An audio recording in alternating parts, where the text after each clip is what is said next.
Existe uma outra coisa muito forte no tempo que o Lou Reed grava o primeiro disco dele, o segundo disco dele, que é o Transformer, em 72, 73, que é uma coisa chamada androginia, que começou a ser uma onda dos caras daquela época. O Lou Reed se fantasia de mulher, os caras todos eles têm uma coisa de parecerem homens e parecerem mulheres. Então, temos mais um exagero aí, um exagero visual muito forte. Nessa época existe o glitter. O glitter é uma coisa de exagero mesmo, muita purpurina. Os caras com saltos gigantes, com unhas pintadas de preto e cantando como se fossem, sabe, os guitarristas pareciam mulheres. Pareciam os travestis, na verdade, né? Tem vários assim. Esse cara é meio um elo de ligação. Elo de ligação, tá certo? Pode ser, né? Mas acho que é isso. Eu acho que tá certo. Depende, né? entre várias vertentes. Vocês estão percebendo que sempre tem uma ligaçãozinha, né? Um grupo sai de outro, ou então tem a ver com outro, ou se encontra com outro lá na frente. Nesse caso, esse é o Iggy Pop. Tá aí vivo até hoje. Vive pulando, né? Com, sei lá, ele nasceu em 47. Tá aí, vive pulando aos quantos anos? 50, 60? Né? 66. Não, 56 não. 66. 65, 66. Bom, o Iggy Pop é um personagem, assim, que é meio um elo entre essas coisas todas. Entre o exagero, entre o David Bowie e os outros músicos. O Lou Reed, ele morou um tempo em Berlim com o Lou Reed e o David Bowie.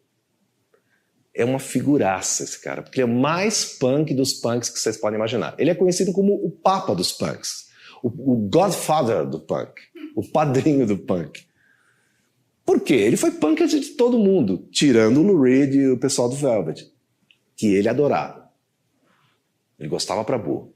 De tal forma que quando ele vai fazer o primeiro disco dele com uma banda chamada Stooges, os Patetas, é a banda punk das bandas punks mais famosas, Iggy Pop e The Stooges. Eu tenho até uma camiseta.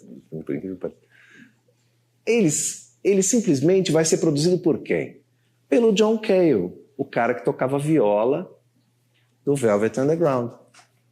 Ele fica até meio assustado, mas tudo que ele queria não era discutir com o John Cale, ele queria que o John Cale tocasse no disco dele. Isso que vai ser engraçado. Esse Iggy Pop é uma figura. Primeiro, ele é uma figurinha, né? Ele é muito pequenininho e muito invocado, sabe? Ele gostava de briga, etc. Sempre gostou de briga. E parte das apresentações dele eram de arrepiar, porque assim, ele se cortava todo, tem o peito cortado vários pontos, assim, ficava com a boca arrebentada, sangrava, era uma coisa completamente punk. Isso era punk mesmo. Isso aí é uma cena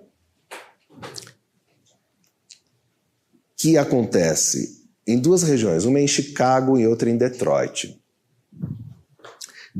Chicago em Illinois e Detroit no Michigan. Esses caras, em cidades que têm um aspecto, como eu tinha contado isso para vocês, né? Sempre que a cidade é desinteressante, acontece alguma coisa de qualquer forma. É batata. Chicago não é, de longe, não é uma cidade desinteressante, pelo contrário, tem uma cena musical forte, etc. Mas tem uma coisa fabril muito forte. Então você tem uma classe operária ali também que, sabe, os filhos da classe operária estão ali meio desocupados e batata, sempre nasce uma banda lá. Ele é de Detroit. E ele tinha uma opinião sobre as bandas todas sempre horrorosa. Ele detestava todo mundo, achava todo mundo... Ele sempre falava, esse cara é horrível, esse cara é horrível. E juntava tudo, Beatles, o diabo. Ele não gostava de ninguém, gostava do Velvet Underground.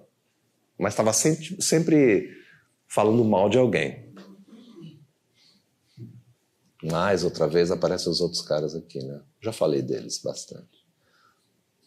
Depois eu vou falar da Pat Smith.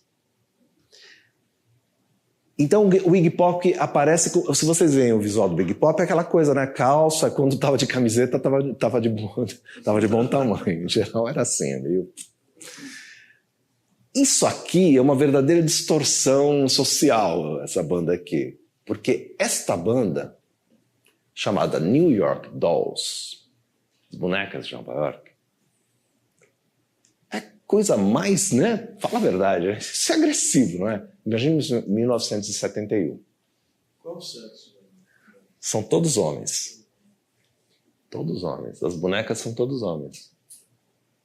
E eles são tão importantes assim, por exemplo, o Morrissey, que é esse cantor dos Smiths, que agora está lançando uma autobiografia, etc. Ele era fã incondicional deles. Assim. Eles criaram muitos fãs. Eles são de Nova York, naturalmente, mas essas coisas estão pululando nos Estados Unidos, meio essas aberrações. O Iggy Pop, por que chamava Iggy, né? Iggy vem de iguana, porque ele tinha uma banda chamada... Ele tocava bateria muito bem numa banda chamada Iguanas. E aí o Iggy vem daí. O Pop é porque ele raspou a sobrancelha, ele fazia umas barbas, tipo raspou as sobrancelhas, e ficou parecido com um personagem local que tinha um nome, chamava Billy Pop. Aí deram o nome de Pop para ele, então ficou Iggy Pop.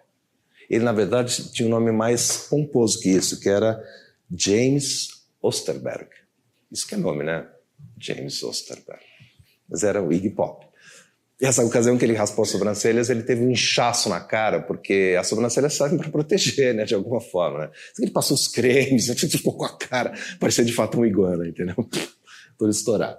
E esses caras aí, malucos dessa cena. Outros caras que também estavam malucos nesse momento. Olha essa outra foto deles. Que beleza. Muito bom, né? 1971. Isso enquanto você tinha o movimento hippie, vai vendo, né? Você tinha o Led Zeppelin, você tinha o Pink Floyd, aquela coisa psicodélica, você tinha os progressivos do Yes, e tinha isso aqui. Isso é um rock and roll muito pesado e barulhento. O New York Dolls é uma banda barulhenta e pesada, e com temas barra pesada também. Ou seja, tem uma ligação aí com o Velvet também, de alguma forma. Eles eram muito admirados, mas por pouca gente, né? Naturalmente. Antes de chegar nos Ramones, eu queria mostrar isso aqui. É isso aqui. Essa banda aqui, MC5, é de Detroit também. Eles também eram muito barulhentos e muito infernais. Muito barulhentos. Essa é uma das bandas de origem do punk também. Do movimento punk, enquanto sonoridade. Aquilo ali do lado são os Ramones. Os Ramones são considerados a primeira banda punk da história. Aí há controvérsias. Tem gente que acha que não, etc. Mas assim, eles historicamente, eles fizeram coisas em Nova York que só os punks vão fazer depois. Esse visual aí do comecinho dos anos 70, olha, já era uma coisa bem agressiva também, né? Casaco de couro. Isso daí que vocês vão ver no movimento punk o tempo todo. Inclusive quando chega em São Paulo, que vem bem mais tardio, mas é muito parecido. Por que eles chamavam Ramones? Diz a lenda, que eu acho que é verdade essa história, que o Paul McCartney, olha a ligação com os Beatles. O Paul McCartney, quando ainda era um Silver Beatle, antes de ser um Beatle exatamente, lembra que tinha os, né, Square Man, depois os Beatles passaram por um período que eles foram Silver Beatles, eles eram muito novinhos. Quando eles iam pro hotel, ele assinava como Paul Ramone. E sabendo disso, o Didi Ramone, que se não me engano é esse cara à esquerda aqui, nenhum deles se chama Ramone, tá? E nenhum deles, eles não são parentes. Eles assumiram esse nome de uma forma, o que eu acho bem legal, assim, porque é um nome engraçado. Eles assumiram uma assinatura do Paul McCartney e começaram a se chamar de Ramones, como se todos fossem Ramones. Didi Ramone, Johnny Ramone, Joey Ramone, entendeu? Todos eles se chamaram Ramones. Só que eles não eram parentes, não tinham nada a ver. Que tipo de som que eles faziam? Aí era bem punk. Eu vou trazer um exemplar na semana que vem, mas eles faziam um som bem pesado também. E parece um pouco mais aquele rock and roll mais primitivo, assim, dos anos 50, sabe? Lembra muito mais aquilo. E é engraçado porque as letras são muito mais, vamos dizer assim, mais sacanas do que aquele espírito um pouco mais pesado do Velvet ou o que quer que seja depois. Os Ramones também, então, estariam nessa origem do punk. O que é o movimento punk?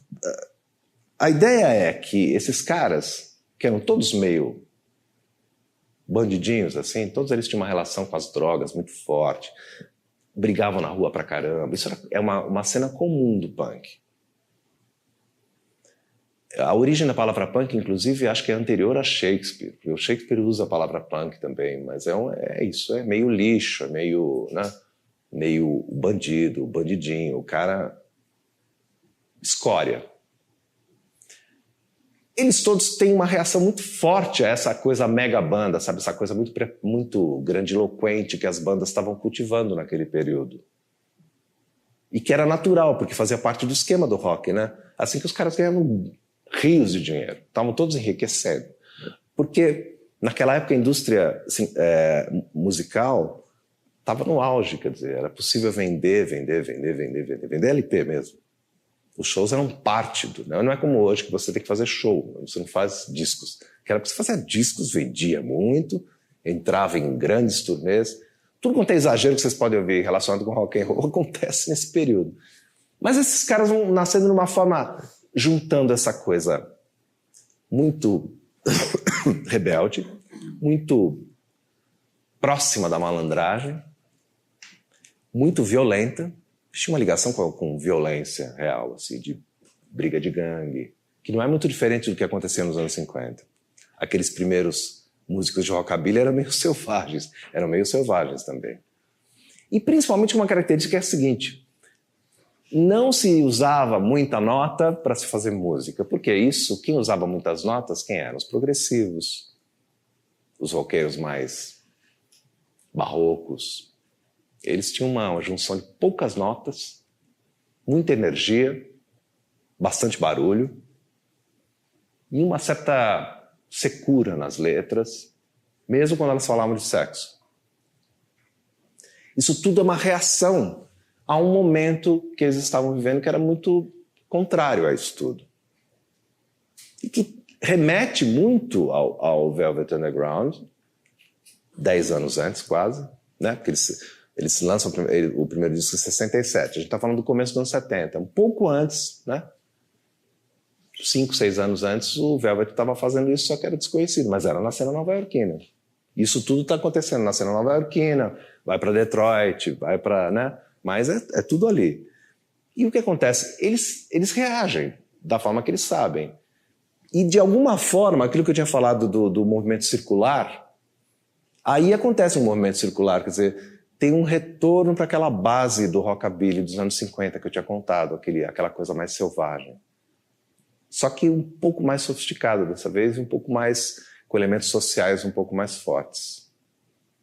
O Dylan, nessa época, o Bob Dylan está meio calado, ele logo de meados dos anos 70 para o final dos anos 70, ele entra numa trip meio cristã, assim, ele começa a se converter, ele que era judeu, né?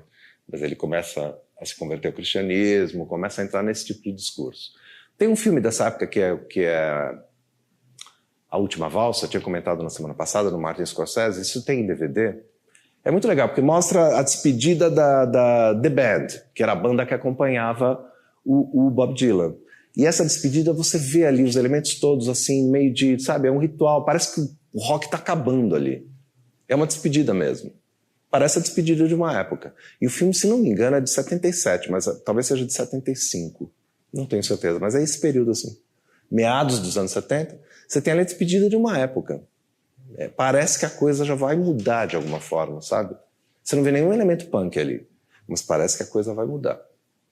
E é isso que estava se apostando nessa época, era isso que estava acontecendo. Esses todos, o MC5, aquele grupo que eu falei, os Ramones, o Iggy Pop, são todos elementos punks que de alguma forma se apresentam em lugares menores, para um número menor de pessoas, cantando coisas muito violentas. Os shows deles são bem agressivos, né? É difícil você ficar ali, o negócio pega fogo mesmo. Tudo que acontece no movimento punk depois.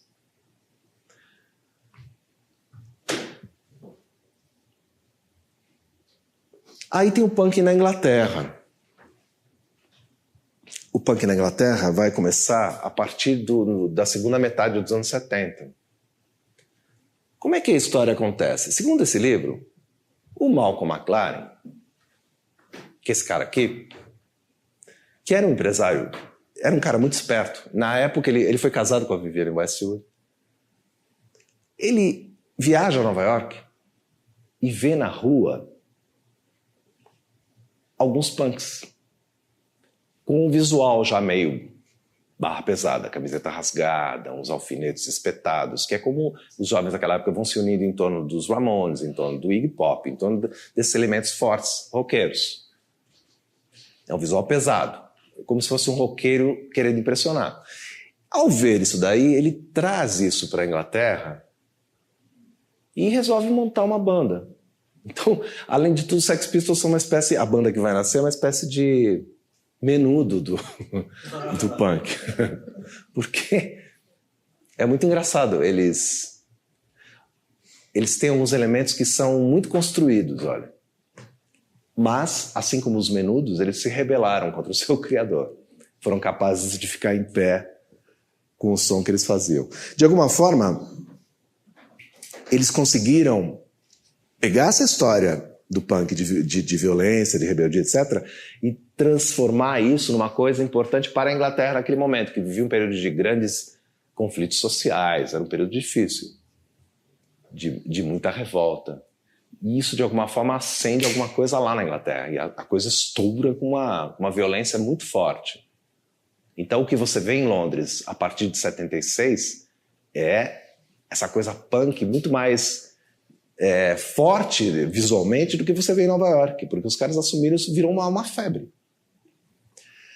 Se vocês olharem para essa coisa embaixo, olha, esse tipo de colagem é uma coisa meio dadaísta, né? Não é interessante, né? Eles têm esse lance muito visual, assim. Naquela época eram muito comuns, começam a ficar mais comuns os fanzines, que eram publicações, revistas de fãs. E que eu já vi vários fanzines, eu lembro daquela época, inclusive, no Brasil, inclusive, que tem esse método de colagem, porque você não tinha internet, né? Então você colava coisas, você colava letras, fazia desenhos rabiscados, fazia uma coisa que é um espírito muito parecido com essa história que eles montam lá na Inglaterra.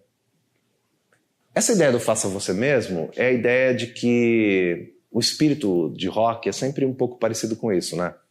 Você é capaz de montar sua própria banda, você não precisa de mais nada, você não precisa desse negócio complexo de ter um equipamento, de ter um ônibus para turnê, de se maquiar, de ter um empresário, de ter groups, de ter toda essa estrutura que os roqueiros tinham nesse período dos anos 70. Você é capaz de fazer por você mesmo, monta a sua banda e faz. E aí começa a aparecer um monte de bandas na Inglaterra por conta disso. O movimento punk é muito forte. Eu não queria chegar na morte do Lennon ainda. Na Inglaterra, a impressão que você tem com os Sex Pistols é que o movimento punk ele explode lá, de tão forte que ele acontece. Tem uma descrição nesse livro meio engraçada que é o encontro dos Ramones quando eles vão para a Inglaterra com The Clash, que é uma das bandas punks mais importantes daquele período, que depois se sofistica, começa a usar reggae, coisas mais, outros ritmos negros e mistura e faz um som muito diferente. É quando eles se encontram, para ver quem faz a cara feia mais feia, né? Eles se veem do lado. A descrição, eu não sei se eu encontro aqui, mas é como se eles tivessem se encontrado num beco. De um lado vinham os punks ingleses e do outro lado os punks americanos. E aí ficaram se estudando durante um tempão para ver quem é que era mais feio e mais imponente. E tem uma descrição aqui de um dos caras esse que é entrevistado nesse livro, um cara chamado Danny Fields, que é interessante, sobre como é que é esse astro do rock que a gente estava falando. O astro definitivo do rock não passa de uma criança. Como é possível não ser corrompido por tudo que vem junto? No fundo, o que está reservado à maioria dos rockstars é um monte de estragos. É ficar se deprimindo e trepando por aí, ser usado, explorado e destruído. É o que acontece se você ficar... E o que acontece se você ficar gordo como Jim Morrison? Você não fica mais bacana naquelas roupas. Pensa bem no Jim Morrison, porque a história de Jim Morrison é meio clássica, né? Ele era o Rambo do rock and roll, né? O garoto lindo que fazia uma poética especial. Quando ele engorda, ele tinha tendência a engordar, ele se desfigura e as drogas acabam com ele rapidinho. Então, os anos 70 começam com algumas mortes, e uma delas é dele. Então, ele está descrevendo ele assim: Jim Morrison realmente estava com tudo em sua primeira passada por aqui, em Nova York, no inverno de 66. Até o primeiro álbum ser lançado, em 67, o primeiro disco dos Doors também é de 67, olha como esse ano é meio emblemático, né? Tem o Sgt. Pepper's, o primeiro disco dos Doors, o primeiro disco do Velvet Underground e assim por diante. Várias coisas vão saindo nesse ano. Até o primeiro álbum ser lançado em 67, ele era maravilhoso. Foi o auge dele. Ele se tornou ídolo da garotada cerca de um ano depois. Daí começou a engordar. Seus genes tinham uma infeliz tendência de mandar toda a gordura para as bochechas dele. Então, os olhos, que nunca tinham sido seu ponto forte, desapareceram. Aí, ele deixou crescer barba e virou um chinelão gordo e bêbado. Então, meu pensamento foi: tragam-me um outro. Tragam-me a cabeça de Chair numa bandeja. Tragam-me um novo. Ou seja, né, a substituição desses ídolos. Engraçado que mesmo que o punk é sempre uma coisa mais coletiva, mesmo, de banda. Você não tem ídolos punks isolados. Mesmo o Iggy Pop montou os estúdios, uma banda para acompanhá-lo. Você não tem aquele ídolo punk. Porque os caras se dividiam em grupos, em gangues. E essa coisa do astro do rock é uma coisa muito forte entre os anos 60 e 70, né? O cara que era o ídolo, o cara que vai se acabar, o cara que vai viver a mil, um período rápido da vida dele e se extinguir rapidamente. Né? Parecia que era uma máxima que os jovens tinham como uma espécie de bandeira para a vida deles naquele período. Muita droga, extinguia-se rapidamente. Os punks tinham drogas, tinham violência, tinham tudo isso, mas é engraçado como eles tinham um vigor que meio que passava por cima dessas coisas todas, sabe? Muitos tinham origem na classe operária, os punks ingleses principalmente. Você vê a história de vários grupos de punks ingleses, eles têm origem na classe operária de fato. Ali tem alguns movimentos acontecendo que depois vão se transformar em coisas extremas. Então você tinha os skinheads naquela época, os skinheads, que são os cabeças raspadas, que são esses punks que existem até hoje, com, né, botina e... botina não, como é que chama isso? Coturno, etc. Os skinheads já foram algo diferente, quer dizer, eles tinham uma orientação de extrema esquerda no começo, já mais para meados dos anos 70, quando eles estão parte do movimento punk, depois vira uma coisa de extremamente racista, quer dizer... Neonazista. Hoje eles são neonazistas, né? Hoje, no meu tempo de roqueiro, dos anos 80, você tinha os carecas do ABC, você tinha os caras que tinham orientações diversas. Tinha os caras de extrema esquerda e tinha os caras que eram simplesmente contra nordestinos em geral. E que andavam com umas machadinhas, era um negócio meio pesado. O movimento punk, ele cria seus próprios ídolos, né? Quer dizer, o The Clash, essa acho que eu vou escrever aqui só para depois não conseguir apagar. Mas o The Clash, isso não vai apagar mesmo, Tânia, olha só. Assim vai.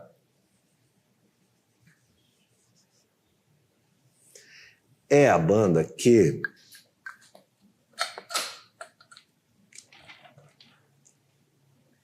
muito politizada, inglesa, muito politizada.